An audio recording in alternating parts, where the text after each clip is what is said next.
Okay, I have a mini presentation, probably with even less time than I did before, and I want to... Right, you heard this morning about our plans for growth centred around the HS2 interchange station.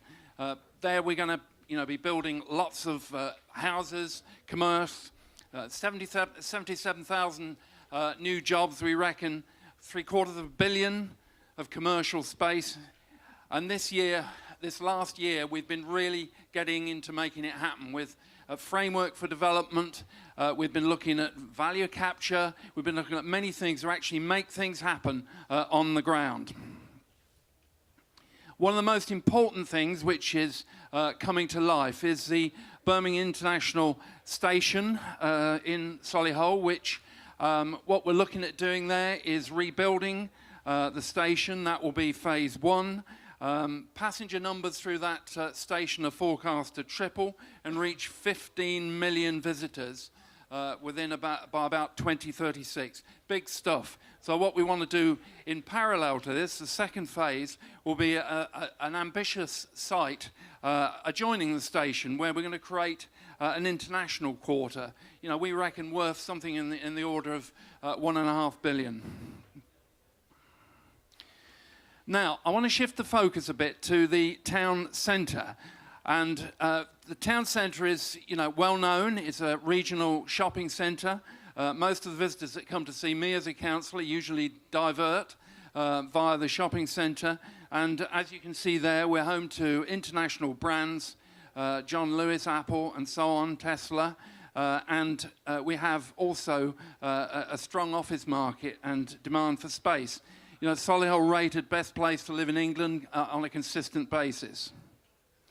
What we have planned here, and this is, emerging fast. I can't talk about everything to do with it at the moment, but in the town centre we have assembled during this year the Homer Road Triangle, fairly close to the station. We reckon 140,000 square foot of Grade A office space at a key gateway location not far from the train station, and we'll be looking for partners to help us deliver that site.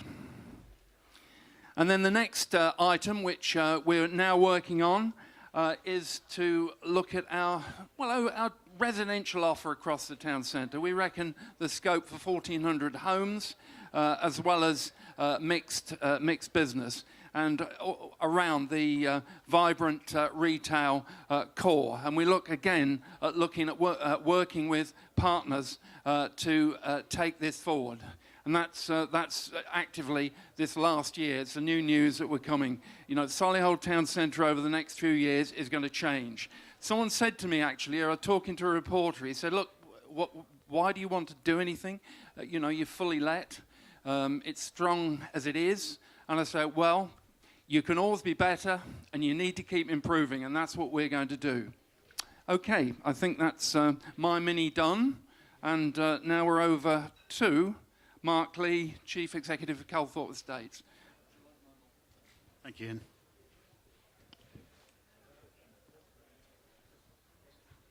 Thank you for being here to listen to me and part of this panel.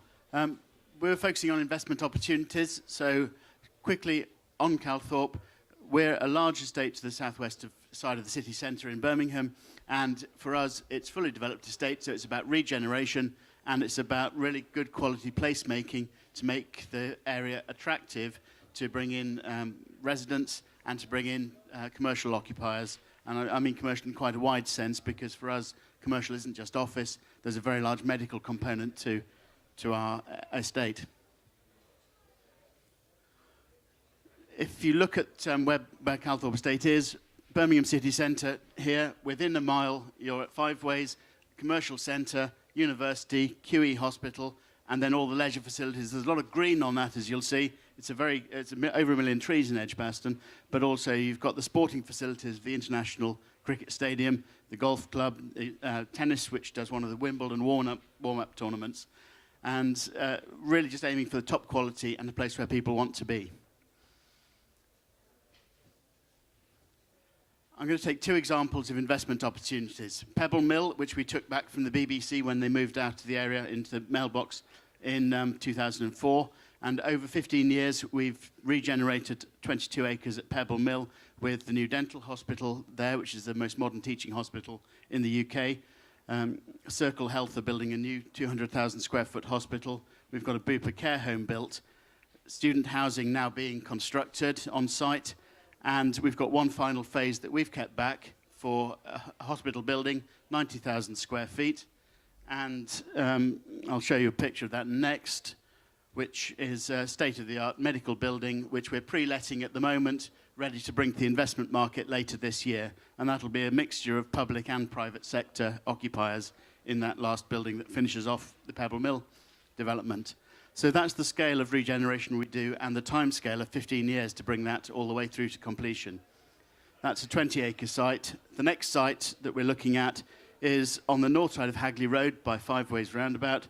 And we've bought back 10 acres of 1970s offices, and we're in the process of demolishing at the moment and creating a new garden square destination with 500,000 square feet of office space, 400 residential units, nearly 1,000 parking spaces, although we don't need the parking so much in the future because this is going to be serviced by the Midland Metro tram extension, which will really connect this area into the centre of Birmingham, New Street in 6 minutes.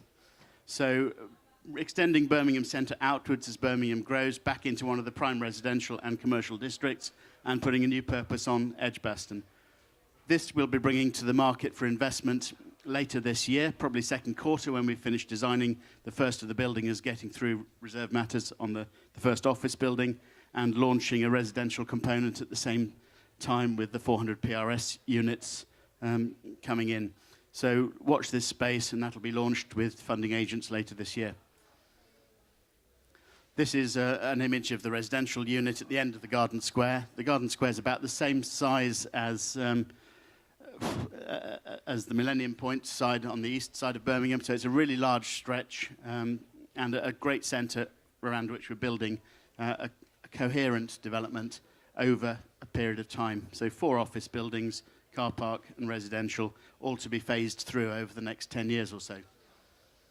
But that's all I've got to say. I'll give way now to David Cockcroft. Thank you very much indeed. Thank you. These are all short and sweet, so I'll make mine much the same.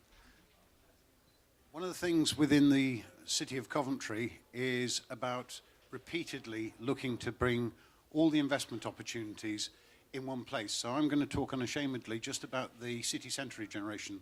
So I'm not going to talk about the battery park, I'm not going to talk about Anstey or any of the things that are happening either within Coventry or right on the periphery, but the city centre. And the city centre has Friargate. Most people will be aware of Friargate, and on Friday, fantastic announcement from the Combined Authority was to put funding into Friargate. But that funding wasn't the first. Friargate started with a bridge project, which meant that we could connect our rail station with the city centre. It went further, and actually we invested in our own building, which we actually then sublet part of, as people probably know, to the Financial Ombudsman Service.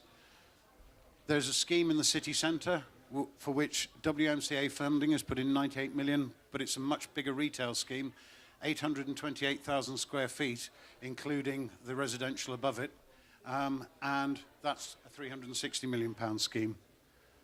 87,000 for the railway station, as people probably, 87 million, sorry, for the railway station. As people probably know, the railway station was part of the announcement on Friday, and the early funding went into that again from the Combined Authority. We have a 32 million pound leisure centre on site at the moment, and the intention is to bring people here, to bring occupiers, to bring destination, retail, food and beverage, and bring things into the city centre. For a long time, Coventry concentrated on the periphery, and these schemes are all designed to bring people into the city centre. And when we look at the overall scheme coming together now with the next set of buildings, started by building number 2, which the money on Friday is to actually bring forward, you have an overall first phase, which the council and the developer have committed to, of 5 buildings, looking at about 250 million pounds within that first phase of development. This is putting stuff into the centre of Coventry. Coventry Centre's always been constrained, and for a long time, that's meant that stuff has gone ahead outside. The station building, works have already started. The money that's coming on Friday will further progress it. We at the moment have 5 million visitors a year that use that station, and at the moment it is one of the fastest growing stations on the West Coast line, and it's something that we're very proud of, and we want to make sure we keep capacity through that station as it is a lifeline for Coventry and its surroundings. We've built a building. We've built the first building. It's actually up, physically occupied, both by ourselves and the Financial Ombudsman Service. And we're going on to build building number 2. What this money will mean is that we can both enter into a joint venture across the whole of the Friargate site and actually bring together the second building, which we would like to think we might be able to be looking at for the third quarter of this year. And Friargate 2 is 165,000 square feet. It's 12 stories, and it's about 140 net internal. So it's no small beast. It's a large building. At the moment, we've got some early interest in the building, which we're hoping will progress into agreements for lease, etc. The City Centre South is a very ambitious scheme. This is the retail. It's at the far end of that green space you saw connecting the two. I talked about it being £360 million. At the moment, we're in early discussions with both potential anchors and occupiers for the scheme, and we're actually undertaking early acquisitions. So we're right in the middle of those early acquisitions at the moment, and it's really exciting. What we've got is something which connects at both ends. The classic dumbbells, you've got an office scheme connecting to a retail scheme, and actually meaning that the city has a very connected, very walkable, very legible city centre. I talked about the swimming pool. It's unusual. So it's a large, round building where the swimming pool's actually on the first floor. The slides go right the way down to the bottom, and it's a leisure pool. But that doesn't mean you've not got an 8-lane, 25-metre swimming pool right in the middle of it that can still hold competitions, etc. That's actually on site. People going to Coventry now will see all the white scaffolding up and some of the early works going into that building as we currently sit here. Even the old buildings in Coventry are getting a new lease of life. Anybody that knows Coventry will know the much maligned, much probably hated Cathedral Lanes in terms of the building style. Yet it's been given a new lease of life by Shearer Property Group, who are actually bringing forward a number of restaurants. Restaurants in the first phase are already there, and they've just started on site now on the second set of restaurants, which brings another 5 restaurants in a market where food and beverage is particularly difficult at the moment, who've actually signed up agreements for lease and actually coming into Coventry. The Co-op building, again, people may know the Co-op building of old. Certainly it was an icon if you're a Coventrian, and most people have memories related to it. Working with EDG are bringing forward a scheme on that building, which for the first time in Coventry's history for some time has brought forward new apartments right within the city centre. 61 apartments. About 2 weeks ago, there was the first release of those apartments, and they released 10. All 10 had their deposits put down on them and have gone forward.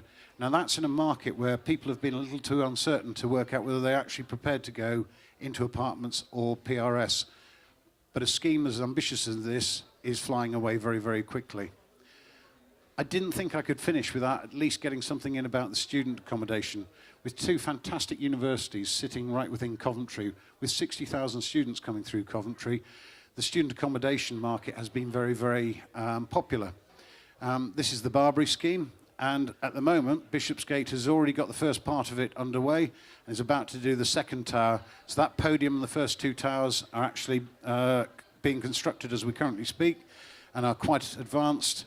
And the third tower and the ancillary buildings towards the left of that picture are now kicking off as the second phase. That's a very, very brief 5-minute run through Coventry. More than happy to do questions afterwards at the back. Cheers. Thank you very much, David.